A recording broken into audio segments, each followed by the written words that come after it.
In the early 20th century, a think tank was established that took on the role of translating Marxism from economic terms into cultural terms, and ultimately created political correctness as we know it today. I mean, the Frankfurt School, for people who don't know anything about Frankfurt School philosophy, is a group of philosophers in the 1920s in Germany who were expatriates. They moved to the United States and basically infiltrated American universities. When Karl Marx wrote Das Kapital, what he was trying to do was describe how he thought society was going to work. It was actually descriptive, not necessarily proscriptive. It was, here's what's going to happen.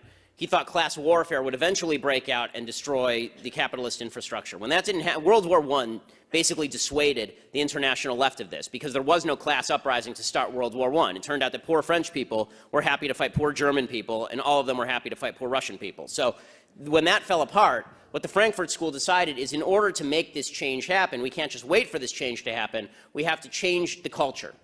And the Frankfurt School basically decided to change the culture from the roots out.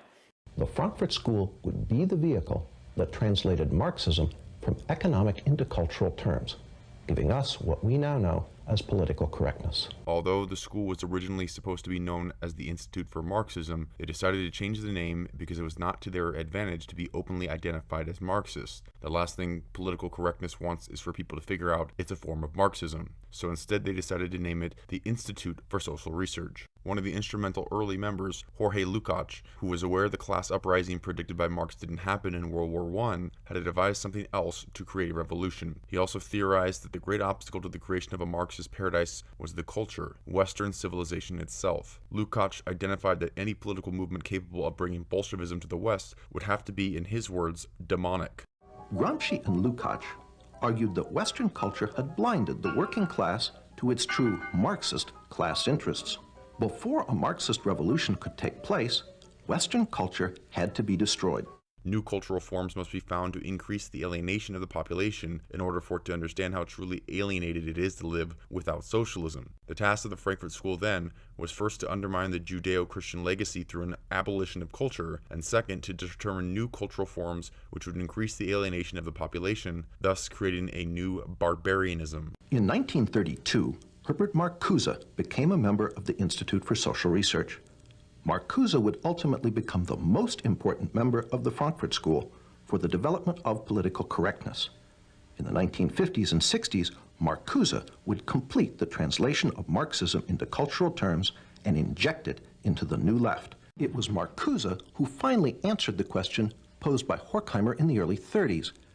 Who could substitute for the working class as an agent of revolution? And in the 60s, what they discovered is that instead of using class, which is difficult, it's difficult to get a poor white guy to sympathize with a poor black guy, instead what they would use as a proxy is racial groups. They would use racial groups to tear down the United States and the capitalist system, suggesting that racial groups are the victims of capitalism. If we can just pose a racial group against a racial group, then that, and mix in a little bit of socialism in there, we'll end up with a more civilized world. The first was the idea of building a rainbow alliance of grievances.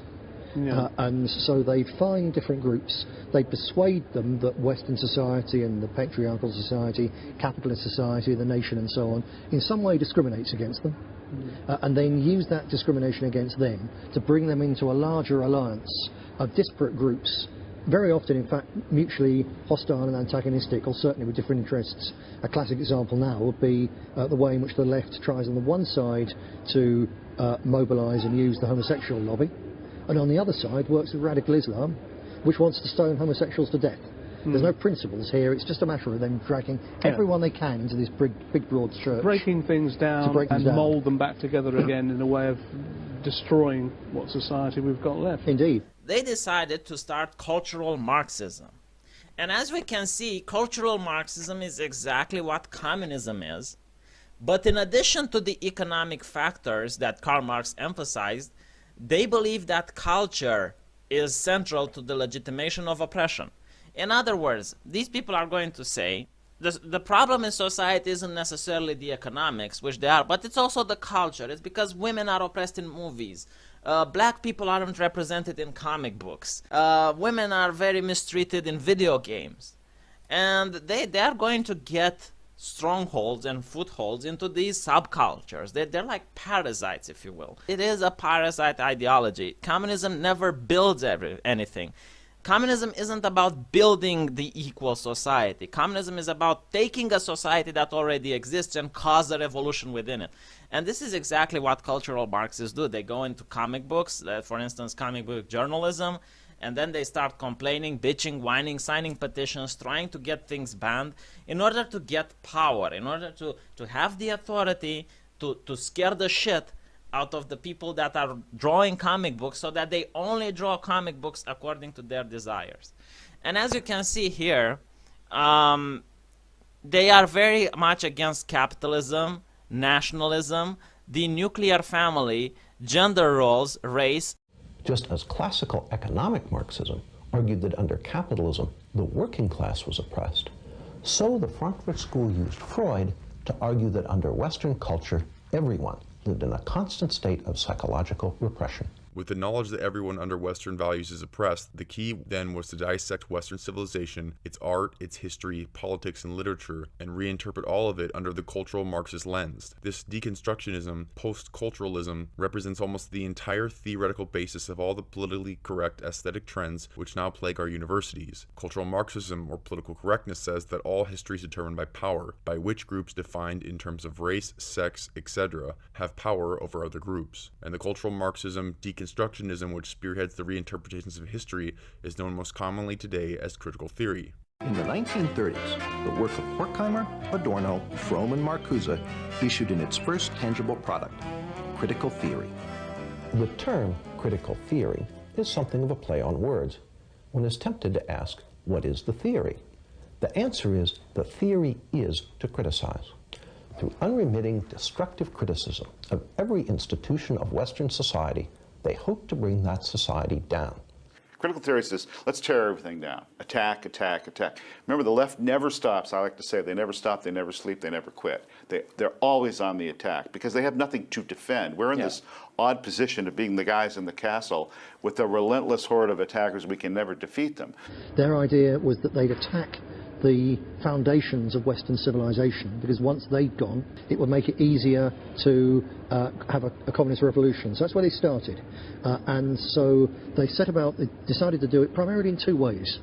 The first was what they called the cultural critique, which was just a system of thought whereby they would simply attack, verbally and intellectually attack aspects of Western civilization, the church, the family, democracy and so on, proper democracy.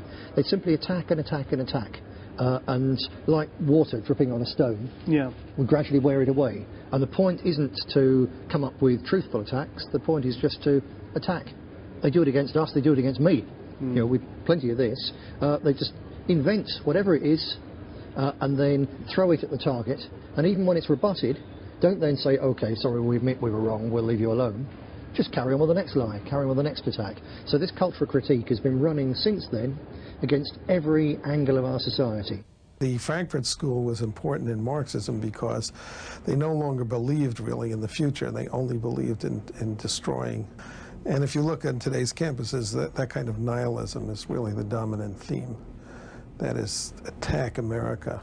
For the classical Marxist, it's Marxist economics. For the cultural Marxists, it's deconstruction. Deconstruction essentially takes any text, removes all meaning from it, and reinserts any desired meaning. So we find, for example, that all of Shakespeare is about the suppression of women, or the Bible is really about race and gender, and so on. The stuff we've been hearing about, the radical feminism, the women's studies departments, the gay studies departments, the black studies departments, all these things are branches of critical theory. What the Frankfurt School essentially does is draw on both Marx and Freud in the 1930s to create this theory called critical theory. The term is ingenious because you're tempted to ask, what is the theory? The theory is to criticize. The theory is the way to bring down Western culture, and the capitalist order is not to lay down an alternative, but criticize the existing.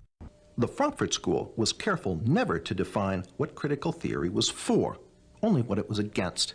Not only did they apply critical theory to American society, they added some new elements.